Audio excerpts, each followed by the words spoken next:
The TQ6 Plus is similar to the TQ6, but it has Hall effect sensors instead of potentiometers, which makes it much more durable and long-lasting. Won't have any wearing out of the sensors.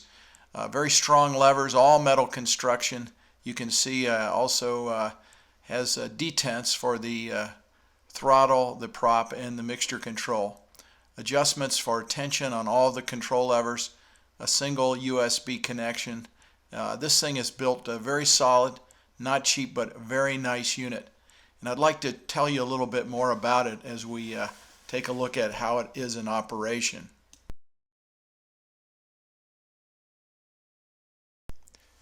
Now there's only one negative that I had for this TQ6 initially, and because I use XPlane 11, it was difficult to set up the detents without using third-party software. And never did get it to work correctly. Thankfully, XPlane 11.30, which is just out in a beta now, it's still a little bit buggy, but it allows you to set up the profile of the throttles and take advantage of the hardware fully. Now, basically, it's a simple setup, plug and play. You just need to reverse the axis on the throttles. Just the mixture and the prop. Throttle operates normally. Once you get that set up, you're ready to go. I'll show you the operation here of the throttle with the simulator as a backdrop here. It's just a matter of operating the throttle and having to deal with that detent. That was the only annoyance. You pull it down, you can see pulling it back down to the detent doesn't bring it fully to idle. Same thing with the throttle, the props, and the mixtures. To get to the feather position, you have to pull it through the detent. There was no way in XPlane to really set that up adequately. So this is a vast improvement, and it really got rid of the only thing that I didn't like about the TQ6. So let's look at how we set this up by going to the settings and then to the joystick. You can see the axes as you've seen them before. With the addition of a button, you can see I've reversed the mixture and the prop because that's what I needed to do with the TQ6. Clicking the response curve editing button, you can see it opens a graph that shows a relationship between the throttle movement and the input to the simulator.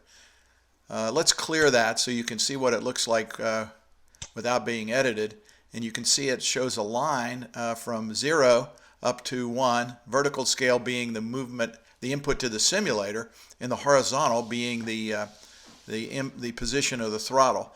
And those blue lines, as we move it up and move the throttle back and forth, show us the relationship between the input, the position of the throttle, and then the yielding the input. You can see they're on the top of that blue horizontal line. Okay, so the throttle's at the detent now, and you can see it's about 0.2 on the horizontal scale and a corresponding value on the left. Also, there's a point that's on the curve as a default at 0.5 or 50%. You can see 0.5 and 0.5 on both scales. Now, these points can be edited. You can click the little no button there, and that will remove the point. And you can add other points by just clicking the point above the one you want to add the point after, and it will add a point. And it usually puts it halfway between the previous and the last point. And you can move these points around to create the shape curve you want. Gives a lot of flexibility. We can add another point there again, and it's again halfway between the 2 points that were there, and adds curves. Now, there's different styles of curves. There's 3 different style curves. The Catmull-Rom curve, which puts a cubic relationship between the curves, linear, which is just straight line between the points, and then there's the cubic, which adds a cubic curve fit between the points that you have there. Cool. Okay, so I'm going to go back to linear because I think better in linear terms, and we'll delete some of these points that we've put in there. In fact, let's delete all of them so we have just the idle and the alpha, the top and the bottom. And you can see there's just a solid line there. Now let's look at this checkbox at the bottom left which allows you to add beta reverse detents. And when I do that, it arbitrarily puts 2 points on the scale there. Now, I'm not sure if these have any definite meaning, but they can be moved. You can notice, though, they can only be moved horizontally and not vertically, at least as far as I can tell.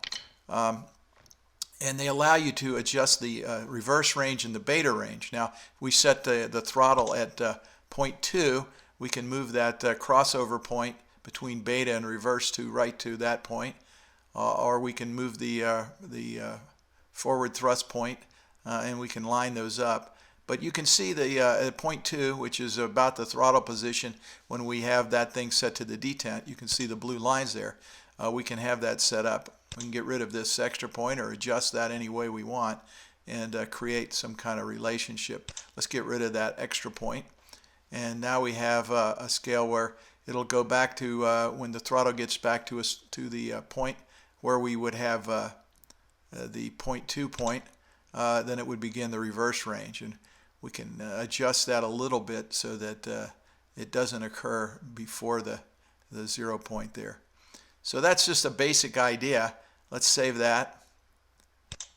And now let me show you one of the settings for the prop control.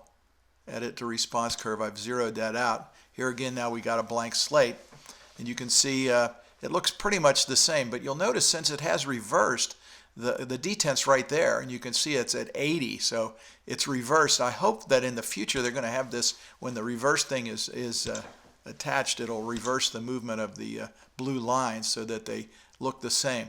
So you can see we added the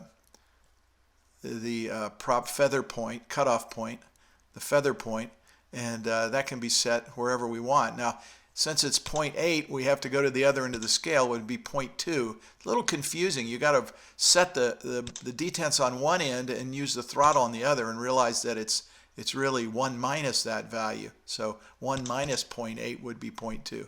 And we can set the cutoff point there, the feather point there, I should say.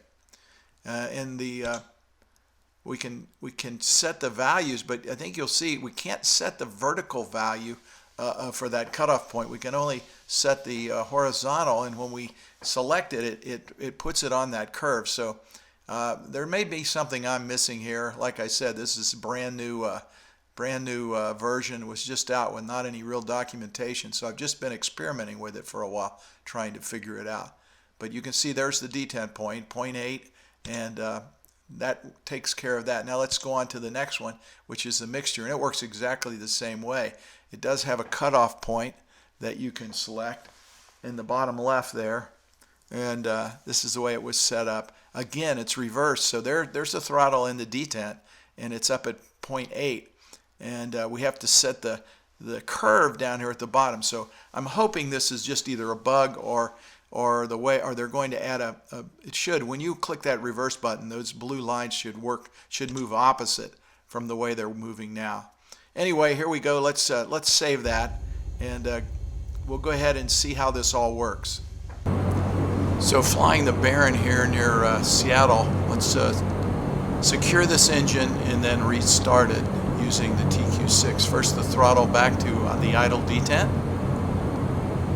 and if there's some cooling time required, we can take care of that. We'll increase the thrust on the good engine. We'll pull the mixture back to the cutoff detent and shut it off. So the engine's not running. Now the throttle, the prop back to feather, and checking again that we have max power on the good engine, getting it trimmed up, and now we'll restart the engine. We'll take the mixture and bring it back up to the full ridge. Bring the prop lever up out of feather just over the detent. Bump the starter just to crack the throttle, and then we'll have to bump the starter here just to get it to rotate and start to windmill.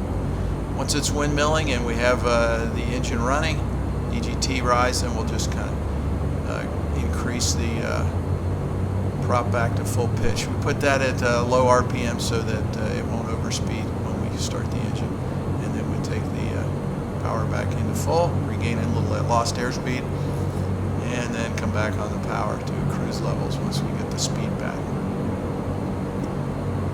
Those detents really add to the realism. Now let's look at the, let's go to the cockpit of the MD-80 to see the use of the reverse thrust.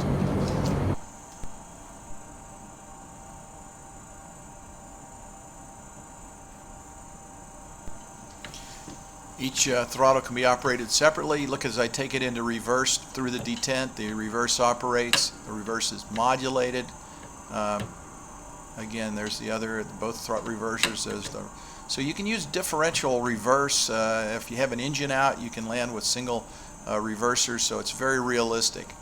Now I'm going to just demo a little power back here. Now obviously we'd have a ground man guiding us if we're powering back, but the MD-80 can do a power back.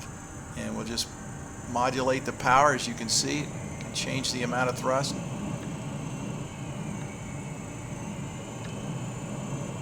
Get the airplane moving. Of course, steering with the rudder, but you got to turn the wrong way. But as we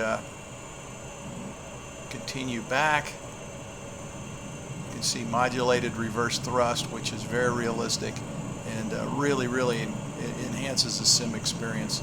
I really love this throttle, and I love it even more now that I have XPlane working well with it. The other thing I'd like to look at is just a landing and reverse thrust while landing the 737.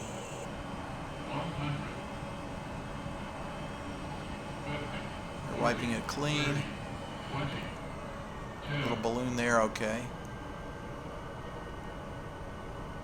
And rolled it on, and I reached for the reverse levers, but just pull them into reverse there. I instinctively reach up because that's what I did so many years flying the 737. But you can modulate that reverse. Very realistic, looking at the engine instruments and not over boosting them in reverse. And we're clearing the runway, and that's it. So that's it. I say buy this throttle if you can afford it, and you want a quality thing in your sim.